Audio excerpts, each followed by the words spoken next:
la Lima colonial de la época de Santa Rosa y cómo es que el Perú o Lima produce un fenómeno tan importante como la Santa de América, Santa Rosa. ¿Qué hay de los castigos físicos que supuestamente se infringía? ¿Eran tantos y tan terribles como nos han contado? Y otra pregunta, ¿tenía algún modelo al que seguía Santa Rosa? ¿Era considerada una persona normal ella en esa época?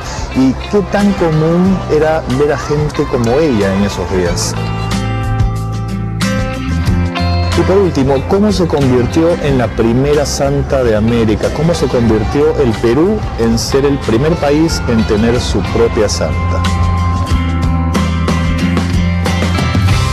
La Santa Rosa histórica es una mujer extremadamente sensible, brillante, dedicada a la vida de oración y a la práctica de las virtudes de la caridad, de la tolerancia.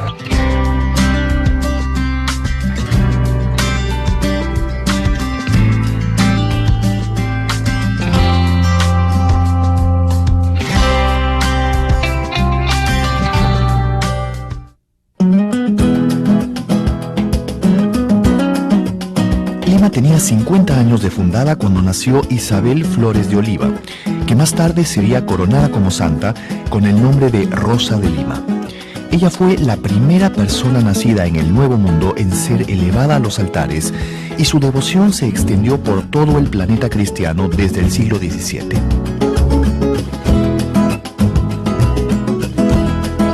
Rosa nació el 30 de abril de 1586, cuando el virreinato del Perú vivía un temprano esplendor, gracias a una enorme producción de plata extraída de Potosí.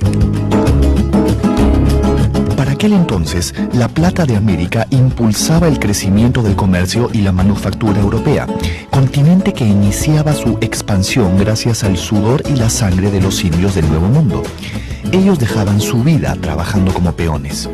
Un momento muy curioso, porque al mismo tiempo que hay digamos, esta exacerbación espiritual, es también un momento de auge económico. Ese Perú del boom de minero de Potosí, en ese momento el Perú era la joya de la corona española y la atención de la monarquía estaba puesta en ese territorio, que era el que le brindaba muy cuantiosas rentas. Entonces hay una empatía, hay una coincidencia entre el auge económico y el auge espiritual, si tenemos que medirlo por la figura de santidad.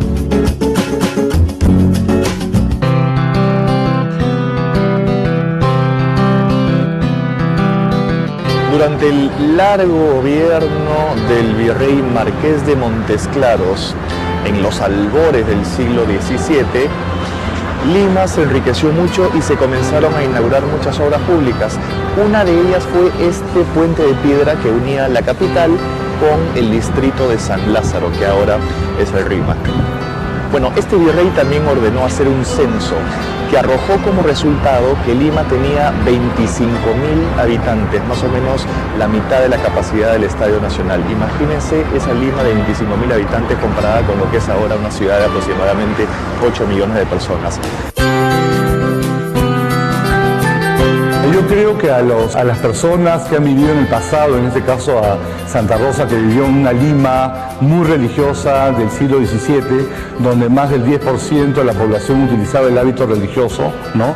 Hay que estudiarla en su contexto y con las categorías mentales que ella tenía, para comprenderla, eso hay que, y no para juzgarla, ¿no? Hay que aprender a pensar con ella y no tanto a pensar sobre ella.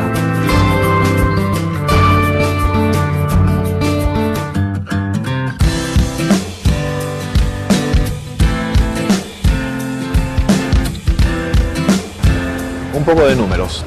De los 25.000 habitantes que tenía la ciudad de Lima, el 10% aproximadamente eran religiosos, entre agustinos, franciscanos, mercedarios, dominicos, clérigos y monjas enclaustradas. A menos de un siglo de su fundación, la ciudad tenía alrededor de 40 iglesias y capillas que oficiaban unas 300.000 misas al año. Bueno, todos estos datos es para que vean lo importante que era la religión en esos días. Lima era una ciudad monasterio.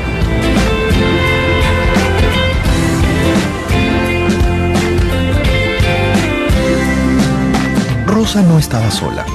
Como dice el historiador Ramón Mujica, solo así se explica la insólita proliferación de un ejército de santos y visionarios que por 2 o 3 generaciones recorrió intoxicado de mística y teología las calles de la ciudad.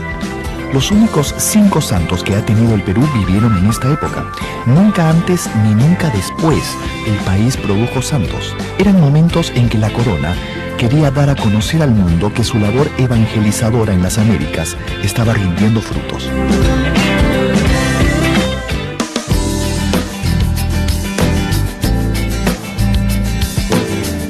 En un sector apartado de la ciudad estaba situada la casa paterna de Isabel Flores de Oliva. Esta es la casa, o era la casa de Santa Rosa de Lima. La casa era esto y luego se unió al terreno de iglesia que queda allá en la siempre bulliciosa avenida Tacna. El matrimonio Flores de Oliva tuvo 13 hijos. Santa Rosa era la cuarta de 3 hermanos. Esta casa la compró el padre de Santa Rosa cuando se casó con la madre por una dote que le dio la mamá de la novia. Era una barra de plata y con esa barra de plata fue que compró esta casa. ¿Qué tal dote, no?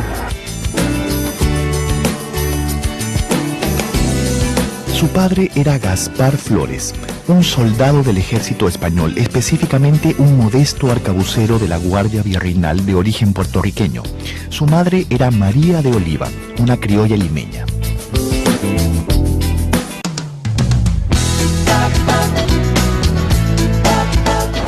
Esta es la iglesia de San Sebastián y aquí bautizaron a Santa Rosa en mayo de 1586 con el nombre de Isabel Flores de Oliva en homenaje a la abuela materna que se llamaba Isabel de Herrera. Bueno, a los pocos meses de haber nacido, un día o una noche estaba en su cuna Santa Rosa y una criada india se acercó y la destapó para ver si ya se había quedado dormida y se quedó asombrada de lo rojas que eran sus mejillas y de la belleza de su cara. Entonces llamó a las otras criadas y todas se quedaron mirando a esta criatura tan bonita y estaban tan admiradas que llamaron a la mamá de Santa Rosa que vino, la cargó en brazos y le dijo algo así como: hija de mi alma y de mi vida, mientras yo viva solamente te llamaré Rosa. Para desgracia de su abuela que se quedó picona porque no le pusieron su nombre. Bueno, hay que tener en cuenta que en esa época no existía el nombre Rosa, era un nombre floral. En el virreinato no había ninguna otra Rosa, ¿no? Como ahora que es uno de los nombres de mujer más comunes que hay.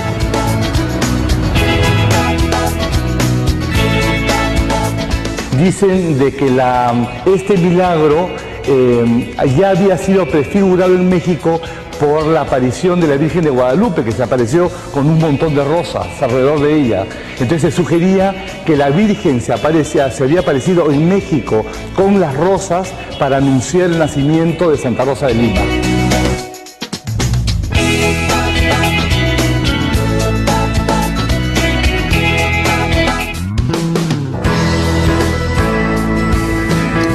A los 5 años comenzó su vida espiritual.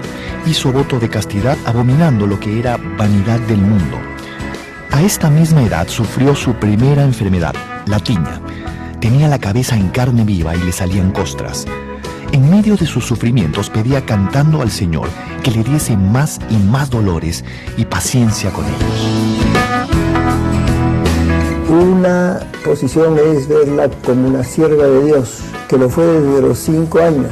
En que según su biógrafo confesor, el padre Loaiza, fue desde los 5 años en que ella se sintió ya virgen y en cierta forma destinada a Dios. Su hermano Hernando cuenta que nunca le gustaron las muñecas porque decía que en una muñeca había hablado el malo, es decir, el diablo. Por esos años también empezó a hacer grandes abstinencias. Ayunó muchos días a la semana sin que su madre lo supiera. Sus ayunos eran a pan y agua. A pesar de sus ayunos, su rostro no se demacraba. Seguía tan fresco y lozano como siempre, pero su familia estaba intrigadísima por sus actitudes. Los tropiezos con su madre empezaron a surgir, ya que ésta quería siempre arreglarla, ponerle flores en el cabello y hasta se lo llegó a pintar de rubio. Pero Rosa era muy obediente y trataba de no desairarla. Llegó a ser desde muy niña una excelente costurera y con lo que ganaba ayudaba a sus padres y hermanos. Entre su madre y su abuela hubo algunas diferencias sobre la cuestión del nombre. La abuela no quería que le quitasen el nombre de Isabel y la madre que se había de llamar Rosa. Por esto la niña fue donde su confesor a pedirle consejo.